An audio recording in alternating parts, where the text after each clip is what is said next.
This week on Therapy, it's world renowned author and consciousness teacher Peter Russell, a teacher of meditation for more than 50 years and author of 10 books. Peter believes the critical challenge of today is freeing human thinking from the limited beliefs and attitudes that lie behind many of our problems, personal, social, and global. Peter is the author of How to Meditate Without Even Trying. And that got my attention because I do try and I can't do it. Peter asks the question, what if meditation didn't require discipline, intense concentration, or hours of sitting still, but was actually something you look forward to? I mean, I would like to get there. In How to Meditate Without Even Trying, Peter reveals a liberating insight he discovered after decades of practice and teaching. The harder we try to meditate, the more we get in our own way. That tracks.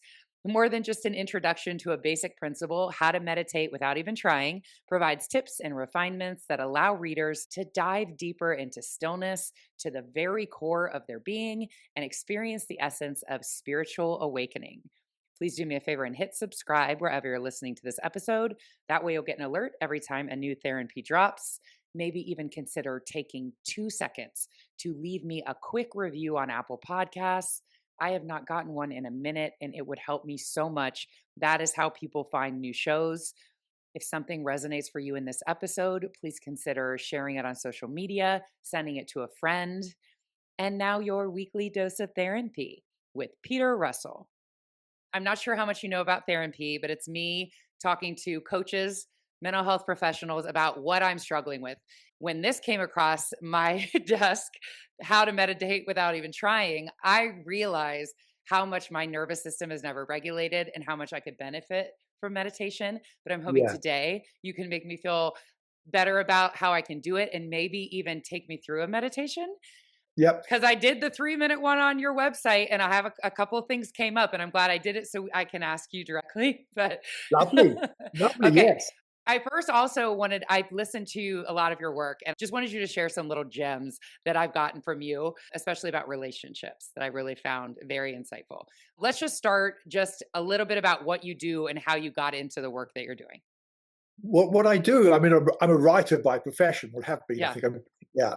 And I started off as a scientist. I was a physicist, mathematician, and Oh, that was my path at university and thought that was my direction, computer science as well. And but I got more and more fascinated by the question of what is consciousness? And I realized no amount of physics was ever going to answer the question of why are we conscious? In fact, most physicists would be very happy if we weren't conscious because it's so difficult to explain, and yet it's yes. undeniable. And I went and I explored neuroscience, hoping that would help. And in the end, realized the people who explored consciousness were the people who looked at it directly, the spiritual adepts, the monks, the yogis who actually looked within at consciousness.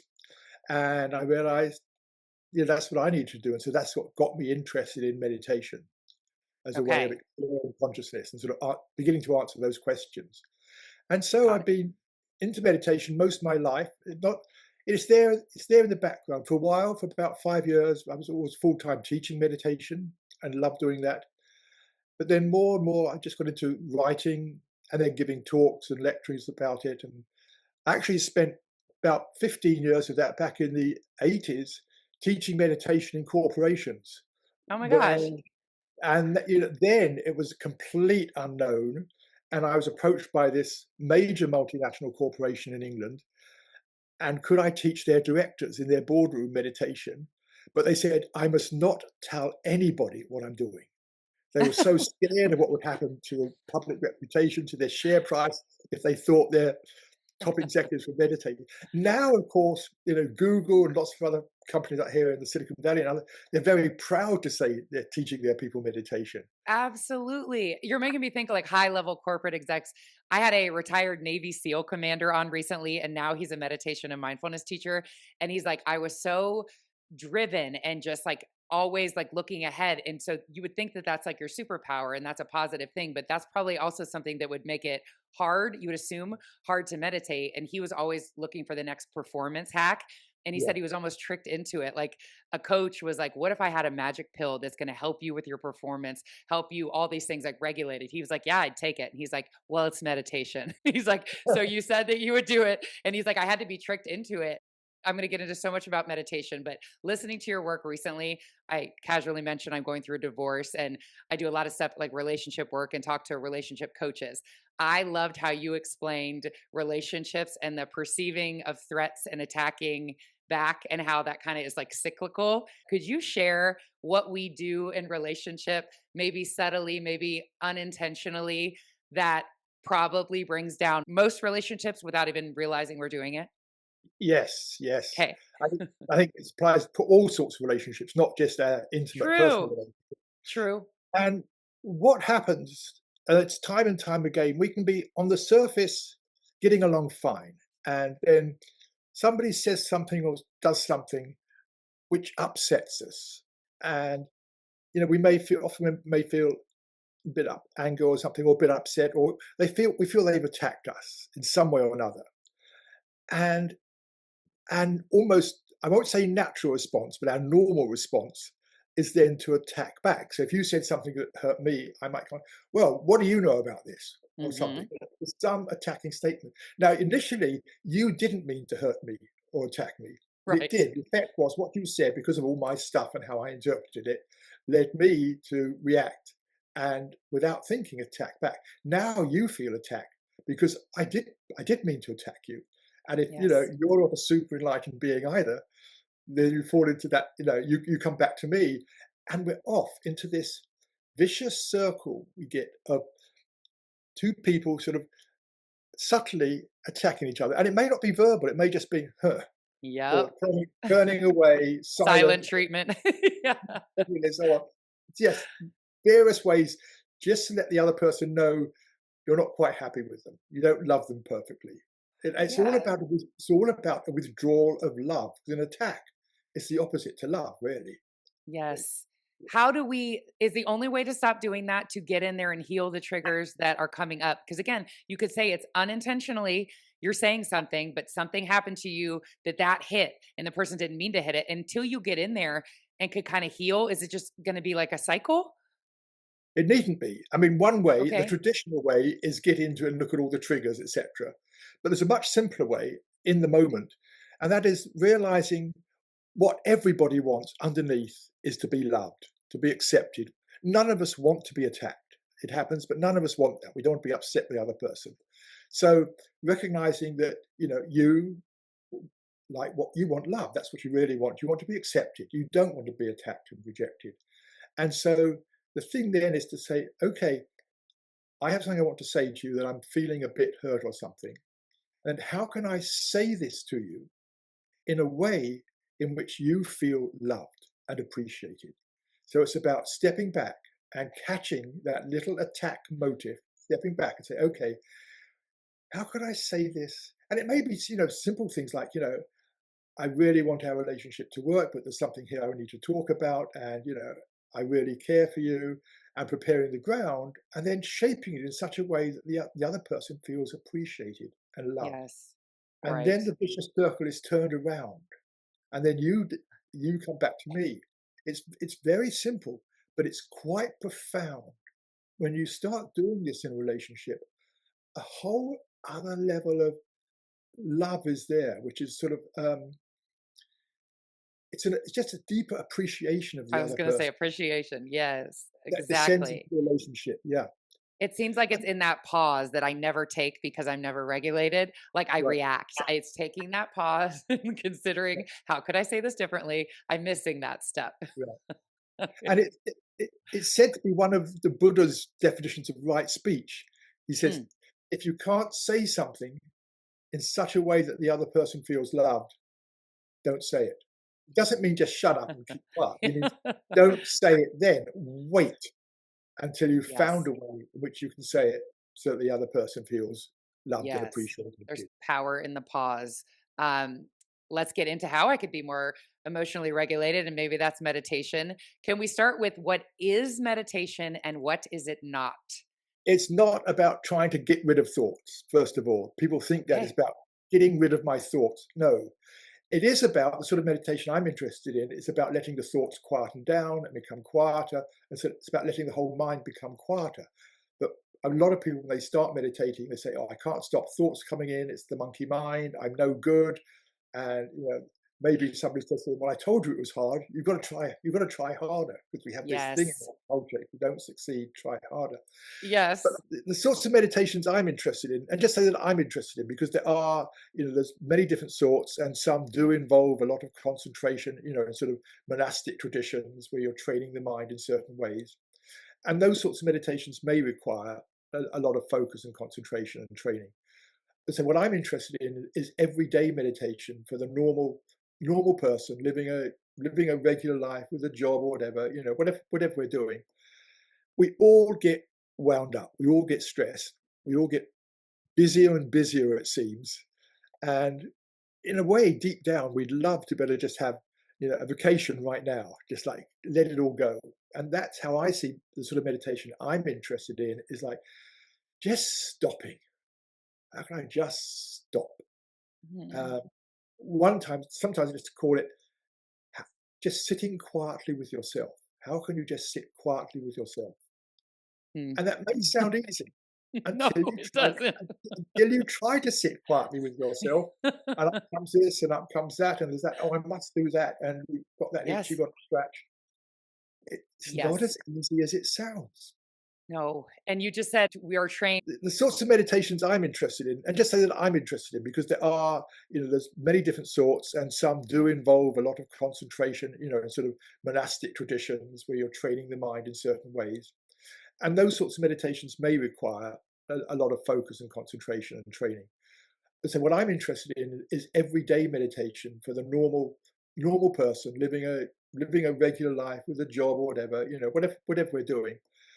We all get wound up. We all get stressed. We all get busier and busier, it seems.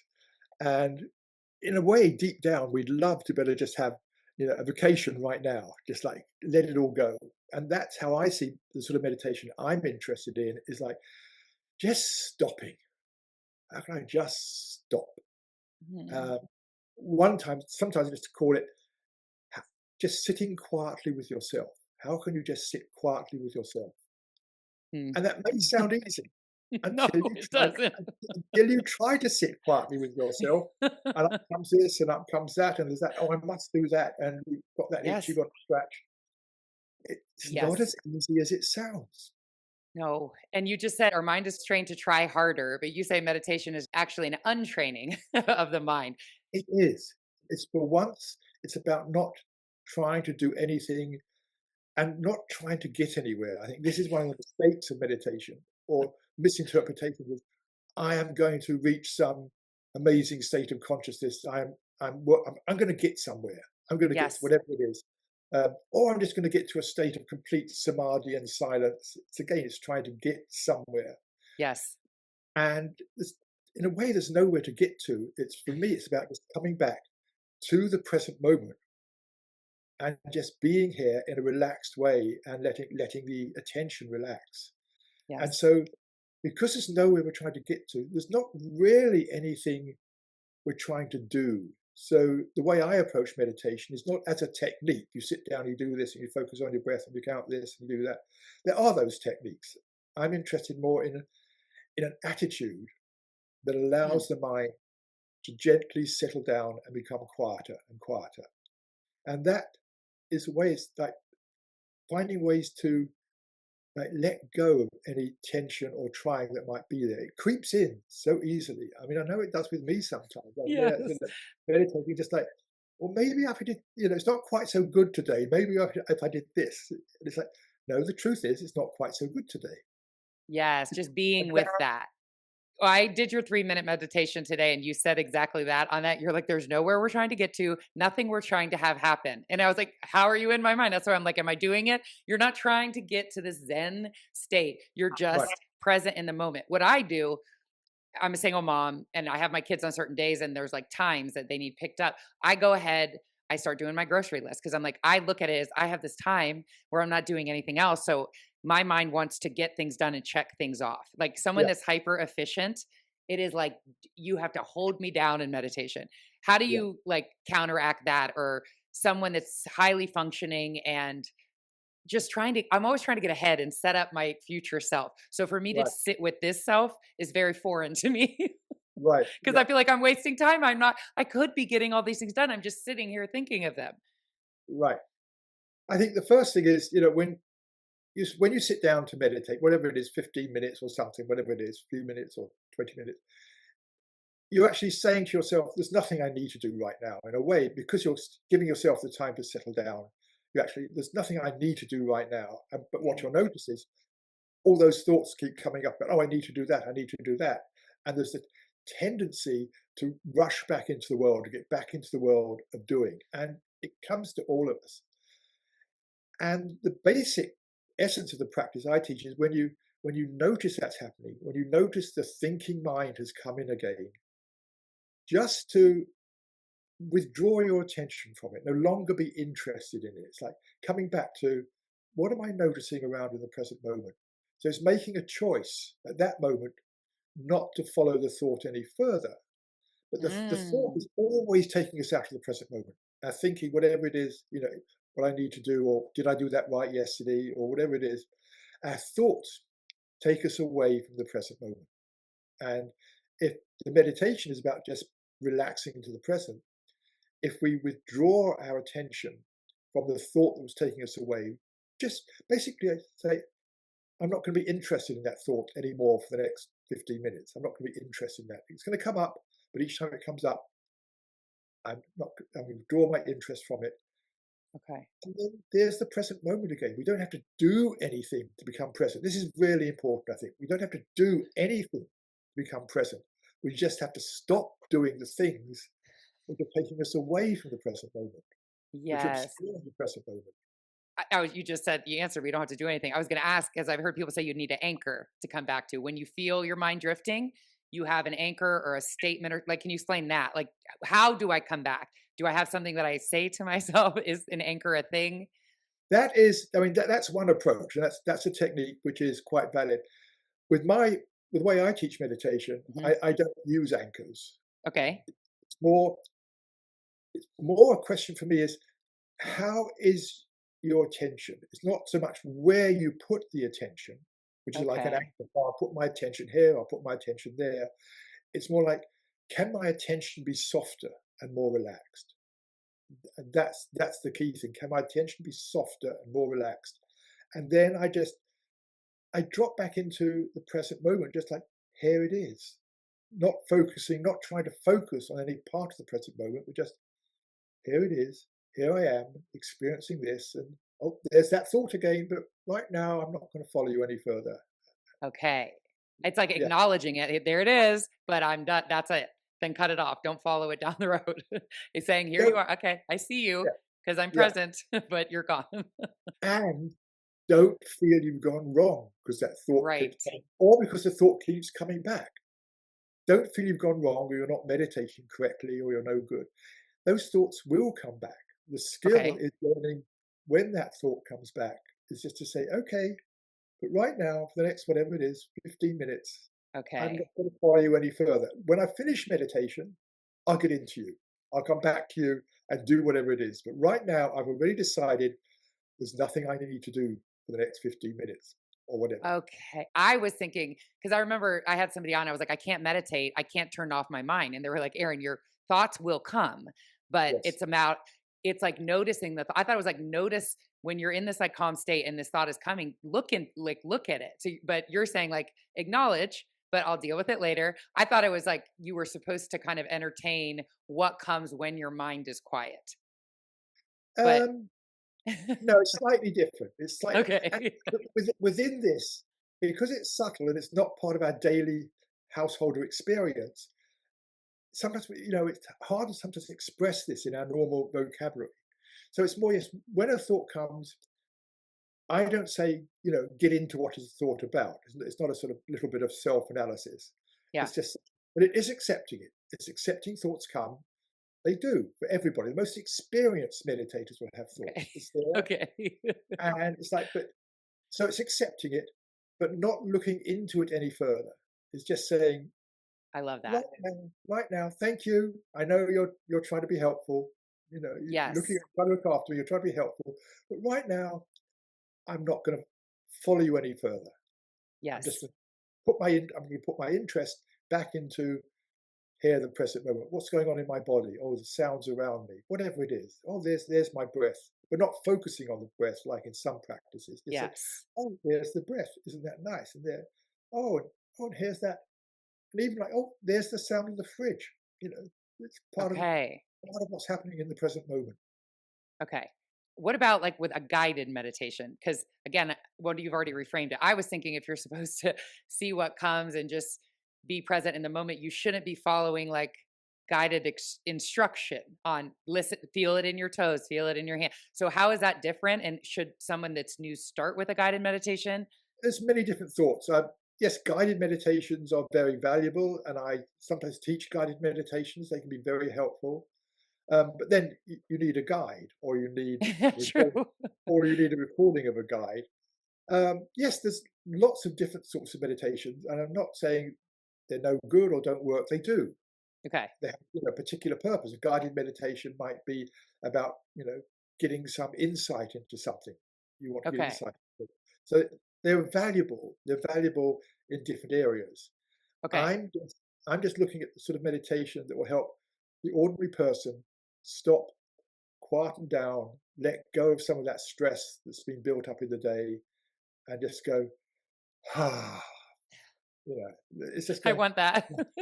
It is. That's what it's about, and that's what it feels like when you get it. It's just going, I need to get it. ah, I resist it. And you say if you're feeling resistance, you should kind of lean in to the resistance. Can you talk about that? yes, yes. Notice it because it's interesting because we in meditation we decide there's certain things which are good experiences, there's certain things which are not so good experiences. And if I notice myself resisting something, then that's not such a good experience. That shouldn't be happening. And so try to get rid of the resistance, push it away, push it to the back of my mind, whatever it is. Anything like that, I say, no, do the opposite. The resistance is actually something that is happening in the present moment. It's there in the present moment, along with the sound of the fridge and whatever it is, and your breathing. There's a feeling of resistance.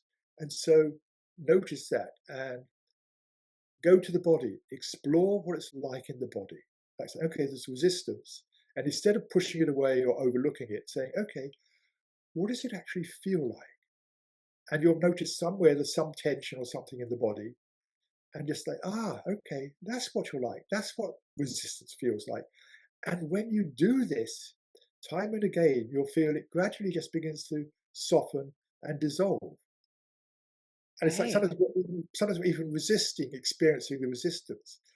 But when it softens and dissolves, it's like, I see how that was, you know, creating a little tension there, the resistance. Okay. Yes. I always just try to move past it. I want to talk Okay. about ego.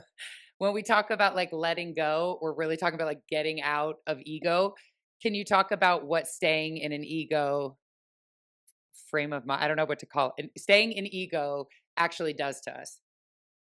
Yes. Well, first of all, I think we use ego in different ways. Uh huh. Because we start looking at, I've got an ego. My ego wants this. My ego wants that, and whatever it is. Well, that's just my ego talking. Mm-hmm. And yes, we can get into various egotistical ways of thinking and egotistical ways of acting, which are generally putting myself first. This is what I want. This is what I need, or whatever it is, or even, you know, I'm important. That sort of thing. How I see myself in the world, and so we think there's something called an ego or some I. And if you look for it, if you go inside and just be quiet and just stop and say, okay, where's this thing called ego? And you look inside, you actually don't find anything. I mean, you find, as I say, you find egocentric thinking and patterns and whatever it is. You find all this going on, but there's no actual ego that's doing that. Right. That's thinking. It's just a way of describing the sorts of things we get caught up in. That's what it is. Okay. But there is all along there is that sense of I-ness, that sense of I am that we touched on earlier, that's always there. It's been there, it's the I that is experiencing this moment and was there yesterday and going all the way back through your life. You have that same sense of I-ness when you were a child. You may now be a very different person, very different points of view whatsoever, but that it's like that sense of I-ness is what you are. And then what's on top of that has changed. And so when you step back from the ego, and this you can do in meditation, when you notice that what you're caught in is a more egoic way of thinking about something, a phrase I use for myself is just, and it's, am I not the one that is experiencing this? So I do this Yeah. sometimes when I feel, a little while back when I was feeling really, I was feeling hurt about somebody. It was a relationship, but I was feeling hurt about what had happened, and it was bothering me. And I just said, am I not the one that is experiencing this? I phrase it that way because it's not, am I not the one that is experiencing all this? It's like, well, yes, I am, of course. Here I am experiencing this hurt. And so Yes. rather being caught up in the hurt, it's just, I just stepped back from it. And I find things like this really helpful. Yeah, it's almost like you're the narrator of it. Like you're not in it, you're stepping back and talking about what's happening. Yes. And, Okay. and then it loses its grip on you when you do that. Yes. How do we know if we're still operating an ego? Is it just like, I mean, it's not a, I just always think like it's a selfish way of thinking. Like can Yeah. you meditate and be in the present moment if you are operating an ego, or do you have to leave that type of thinking to be actually present in meditation, if that question makes sense to Right. you? Well, there's a couple of things there. Yeah. Okay. No, well, egoic thinking, most of the thinking you were talking about, okay, I've got to do that. I've got to do that. In a way, is the ego thinking. It's looking after you. I need to get this done. So in a Yeah. way, So that's I'll the feel ego. better. Yeah. So that's Okay. the ego. The ego's job, yes, is to keep you safe. Basically, keep you safe. Keep keep life going for you. Make things okay. That's its job. And so most of the thoughts will come in, will have their basis in some sort of egoic thinking. Normally, not all of them, but a lot of them will. The way the way you can tell whether or not you're caught up in an egoic mood or mode or whatever it is thinking is when you're in an egoic mode, there's always a little tension there. You can Hmm. feel a little tension. And so that to me is the key. If you're in an egoic mode, there's tension. If you're not in egoic mode, you're relaxed. It's flow. Yes, the flow. Okay. The ego brings a little tension because it's trying, it's wanting something, it's trying to work out how to get something. And so it's, yeah. Yeah, So no, that's a that's great way. what, If I feel tension, then I'm like operating an ego. Because I it's have ego. had moments where I just feel in flow, and Yeah, that is when I'm out of that. But I yeah. just get so in my head. Um, I do want to get to a meditation. I know you have tools to help someone be more mindful and present. You put things around your house. Yes, little messages, just to simply say pause. I mean, not to meditate 50 minutes, but reminders, whatever I'm doing, to pause for just 5, 10 seconds. That's all. In the middle of the day, I have one on the staircase at the moment, and there's another one downstairs on a pillar. The point, I have to keep moving them because you habituate it. You don't You'll notice it expect anymore. it. Yeah. So as soon as I don't notice it, you put it somewhere else. But for me, and you can use different words. For me, it just says pause, Mm. P-A-U-S. It's pause. And when I see that, I just stop. You know, halfway up the stairs, I just stop. Okay. And just take a few deeper breaths and just notice my mind. Just notice, where was I in my thinking? And it could have been something I was going to do. It could have been something about, I hope the weather's better tomorrow or not so hot tomorrow, whatever it is. Just notice the thinking, and just in that moment, you just come back to the present moment. Here I am. Yes. Here I am. Here's the present moment. And then, having had that little pause, just, okay, continue doing what I'm doing. And doing that, as many times a day as possible, I find really helpful. It's what I call having a micro meditation. I Micro figured. meditations are when you stop for 5, 10 seconds Oh, and just go, and if you've been meditating, as part of your life, it's easier to recognize that thing of just, yes, here I am. yeah. It feels easier. Yeah. Okay, I need those all over my house, and I'm never in my body. I feel like I'm always in my head, and seeing that will just remind me to get back into my body, be present. But I'm also thinking my daughter, who's super anxious, she really struggles with anxiety, like teaching her this pause practice and having her make little things that she can put on that will remind her to Yeah, pause. She's 10. I think we just have gotten to the point where I want to do some meditation. I think you know enough about my hesitations. I'm very efficient and my mind likes to go to all the things that I could be doing, but I'm sitting here in meditation and I know it's beneficial. But getting out of that, I'm going to try to yeah, be present and notice it, but not follow it down the road, like you yeah, said. But we can try something. And then I was thinking anyone listening could try it. yeah. Okay. Okay. What do I do? The first thing is to make sure you're sitting comfortably, that Okay. you're relaxed. You don't get any special yoga position, just to be sitting comfortably. Yeah. Okay. Not slouching, just that you're, fairly alert. And then just in this meditation, close the eyes, just so that we're, stepping back from, being in the world. Just closing the eyes, and then just taking a few deeper breaths, just like a few sighs, just ah. Because when we do that, when we just go ah, it's like it's a message saying the body's okay. It's like we're okay. There's nothing right now I need to do. It's just like okay, here I am. And then just notice your experience right now, what you're noticing in the moment. There's the sound of my voice, maybe other sounds around you where you are. You may notice the little thoughts coming in. You'll probably notice your body.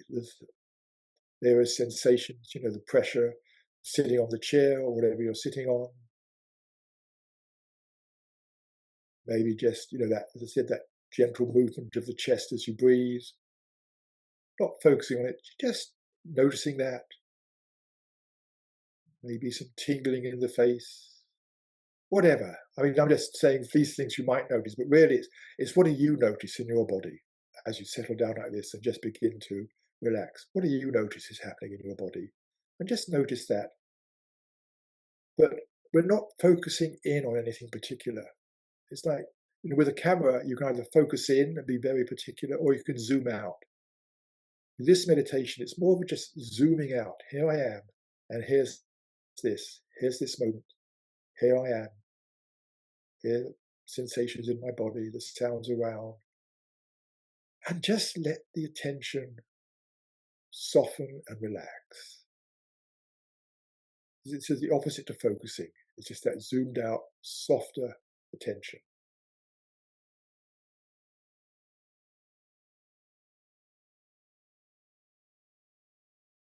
And then, as we said, from time to time, thoughts will come in, sometimes just little ones, or you find, probably not now, but if you're doing a meditation, maybe after, you find you've been off on a thought for a minute or two. But even now, when you notice, you're off on a thought, just notice it, notice that thought. And in a way, just noticing the thought, you've already become present again. You've been present to the fact you had a thought going on, or there is a thought, and just choose not to be interested in it anymore. Just come back, here I am, sitting here, letting my body relax, and letting my mind relax, which is really letting the attention become softer.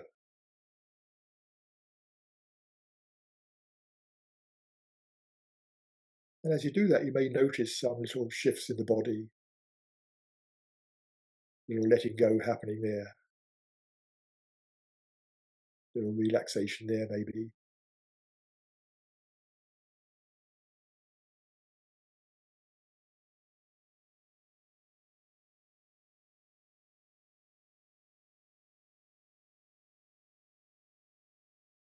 And if you do notice, you may be noticing a little trying or focusing, or even the question, am I doing this right?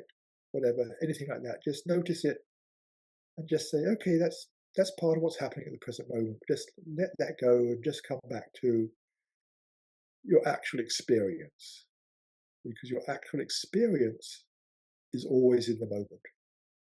As I said, our thinking takes us out.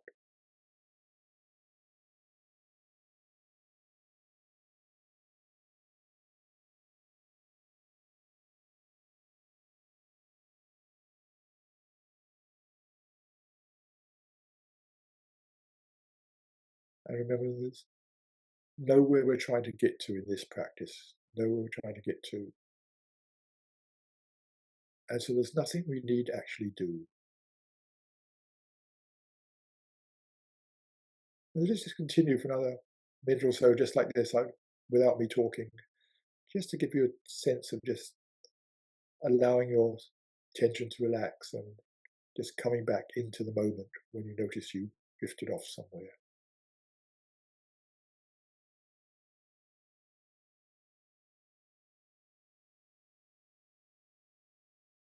Okay, and so now we gently just begin to come back, complete the meditation. I always suggest to people, don't rush out, just like opening your eyes, just open your eyes gently, just allow a bit of light in. You just gently come back to being here. In this case, it's being here in this conversation.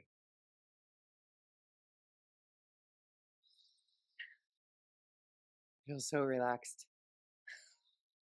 So relaxed. Do people just go to sleep sometimes? Like I haven't let myself just relax like that. I don't know if ever. It's so simple though, isn't it? It's so simple. Like my dog's looking at me like, what is wrong with you? Because I never stop moving. And you made me think when you open your eyes, even if I get like a massage and it's like a dark room, they're like, okay, you're all set. Take your time. And like the person leaves, I'm like, go, start. I have time. I'm always going. And I never just sit. Couple of things. I kept bringing I don't know. I'm not, it's not like an anchor, but when you kept saying, notice, like come back, I just kept saying like the sun was on my face from the window. That's what kept bringing me back. Like if I went Lovely. somewhere else, I was like, no, you're sitting here at the sun. Remember the sun's on your, like I kept not even consciously. It was like, oh, I'm back. Sun is on my face in the window was just like naturally happening. Yeah, And I had less intrusive thoughts than I thought were going to come. Like yeah, I feel like there was a lot of space where there was nothing, which yeah, was surprising. yeah, I was just there, here. I was just yeah, present. yeah. One thing I forgot to mention is your experience, the sun on your face. Don't Yeah. label it. Don't label it. Ooh, okay. There is the sun on my face, because that's getting back into thoughts. It's just more Oh, feeling how it feels. This is how it feels to have the sun on my face, and just so it's not saying anything to yourself, not got it. labeling, just experiencing how it feels to have the sun on your face. And when you meditate, do you set like a time, like, or does your body just kind of feel like that? This is enough. It's time to come out of back into the present world, or like, how do you know when it's if you're not trying to get anywhere? Like, how do you Right. know when it's complete? If that makes sense. I mean, because I've been meditating quite a bit Okay. over the years, I know what 20 minutes or 30 minutes, I know what it feels like, Okay. pretty accurately. For beginners, you don't. And I suggest, yes, use a timer of some sort. Make sure it's not too much harsher sound. Use a timer. And then I say, turn the volume down. It's on your phone, turn the volume down, and then put the phone under a cushion. Oh, okay. Because what you want is something very gentle, just to go, just in the background. You don't want to go, Yeah, you're with done. a quiet state, it goes, it's like, Okay. That's so fair. Okay. make it a quiet sound. And they will say, put it under a cushion. You'll still hear it. That's all you need. And okay, and would you say someone that is just starting out should start I was thinking of those guided meditations where it's like it takes you through your body. It's like you feel it in your toes, then we're moving up your legs and you're really like following what it's saying but being present in your body. Is that something that would help people get in the mindset of it or you think nothing like that in your opinion? The way I do it, the way I teach it is, I don't use those steps. No, Uh, just, I mean, they're very valid. I'm not dismissing any of no, no, that at no. I all. want to know how you do it. Yeah. Yeah. But the way, no, it's just like, okay, rather than going through the body, just what is there? What is there? Oh, there's that itch in my knee. Oh, okay, how's that feel? That's what's there. Whatever it is, just noticing what is there rather than trying to put your attention on something specific. Okay. I love But that. one thing I would like to come back to, you mentioned going to sleep. Yes. Yes, People go to sleep in the yes, meditation. yes, I could see it. I was so relaxed. yeah. So relaxed. Because so many of us, we have what's called a sleep debt. We're so busy, and we may not always, don't sleep properly, whatever. We have a sleep debt, it's called, which means when you just relax like this, it's like the body saying, Thank God. I can grab a few minutes sleep. I have a quick nap. It's Yes. like, and you will at times, if you're tired, overtired, or had a busy day, you will find yourself drifting off to sleep. Okay. And you haven't gone wrong. It's just like that's a sign that you've relaxed deeply. And if that does happen, I always suggest when you come to, just come back and have a few minutes meditation so you're finishing not sleepy, but having come back to the Okay. present. And if you notice it coming on, and this is a tip that I find very useful, if you notice that drowsiness, what happens when you start getting dreamy and here I go, that, it is when the sleep's coming on, that dreamy bit, Yes. just open your eyes a tiny bit. Let's look at the floor or maybe looking at your desk, whatever it is. Okay. Just open the eyes a tiny bit for a couple of seconds, and that'll just bring you back. So it's a very simple trick, but it really helps. So if you notice yourself just getting sleepy, just open the eyes a little bit and then close them again and you'll be back. Yeah. Okay. I thought of this. I write too, and I'll try to like not take my phone if I go on a long walk. And so I don't even have anything to write with. And I swear the most ideas, things just come to me when I'm out on a walk. And that always made me feel like I was in more of a meditative state walking. And then I would have to come back and write everything down. Do you do that with meditation? Like something that comes in, and then when you come back, you have to find yourself having to like now look at those things that came up in meditation, like similarly? Yes, I mean, obviously I don't write them down or anything. There's no recording. Yes, sometimes, and if something comes up and it's important, I'll just make a note, come back to that later, and Okay. then sometimes after the meditation, I'll maybe just pause and say, okay, was there anything particular that came up that I didn't follow in the meditation, but I should actually come back to? Because there may be things that come up in meditation. Because another thing that happens in meditation, as well as the mind becoming quieter, it actually gets clearer. Yes. You notice this sense of clarity. It's like, if it's a misty day and the mists begin to rise and clear, you notice things out there in the environment. You notice things better. It's the same with the mind.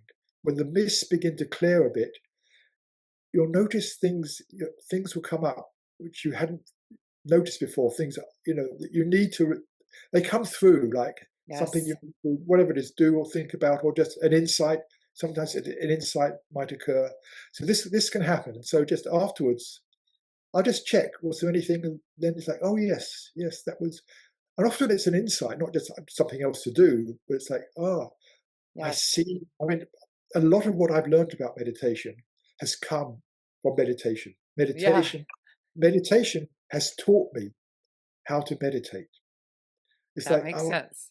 I can see how, like, one little thing I mentioned in the book is how when I've had a busy thought and I come back to the present, the busy thought can leave a little tension behind. And so I come back to, I've had this busy thought and I come back, oh, here I am. And then just to check, am I still a little, is there any little sense of tension that came from that thought, any sort of mental tightness? And if there is, just to notice it, because that again is in the present moment. And I don't want to carry it forward. So just Yes. notice that tension. And again, when you notice things, they just lose their grip. Oh So my little gosh, things like that, I've just learnt in my practice. It's like the meditation has shown me how to do that. that makes sense. The book is How to Meditate Without Even Trying. It's available now. If people want more from you, where else can they go? Where else can they go? The main place is my website, which is my name, peterrussell.com, with two L's on Russell, not the Yes. French one, but peterrussell.com. I've got pages. It's been accumulating over my life, about 400 pages, mixture of writings, meditations, recordings, videos, lots of ideas, my sort of philosophical stuff. It's all of me is there. That's where you'll find me. Even an AI Peter bot is there that I saw. Yes. Isn't it you interviewing you? Can you talk about this? Well, there's two things. I mean, Yeah. yeah, I made a bit when this is 3 years ago, the very beginning of AI coming along, because my computer background and things, I still dabble in this stuff, Yeah. and I put together. Um, well, first of all, the way I asked Claude, I said, "Here's my book." I said, "Read the book and I want you to write a conversation between the author and a reader. 15 seconds later, there was this conversation. So I then took the two parts, took two samples of my voice, got the two people to speak to each other in different versions of my voice, took images of myself and backgrounds and put it all together. And there's this video you'll find on the website of the author and reader, two different ways speaking to each other. So that's one thing. But there's also, you mentioned Peter Bot, which is Yes. that's a bot like chat. It's like Chat GPT. This is Peter GPT, which is based on all my writings over the years and everything. And so you can ask questions. I'm amazed at how good the answers are. It's like I Wow. sometimes because sometimes in terms of the research, you get samples sent to you, just you in terms of improving the bot, how it works. And I'll see some of the things the bot is saying. It's like that is saying it even better than I would say it. I should have just interviewed the bot today. Why did I even have you? What's that to do with what? It has been an absolute pleasure talking to you and getting to get a guided meditation from you. Let's end it with what is one thing that you want to make sure someone listening to our conversation takes with them today? Ah, well, what comes back is that thing we're talking about, kindness, which I think is so important in life. And the other is that we hear it time and time again, don't worry, be happy. But just realizing, looking in life, how much when you get worried, the worry is taking away from your natural state of happiness. And meditation is a way of coming back and tuning into that natural state of happiness. So, because we're just taking the worry out for a while.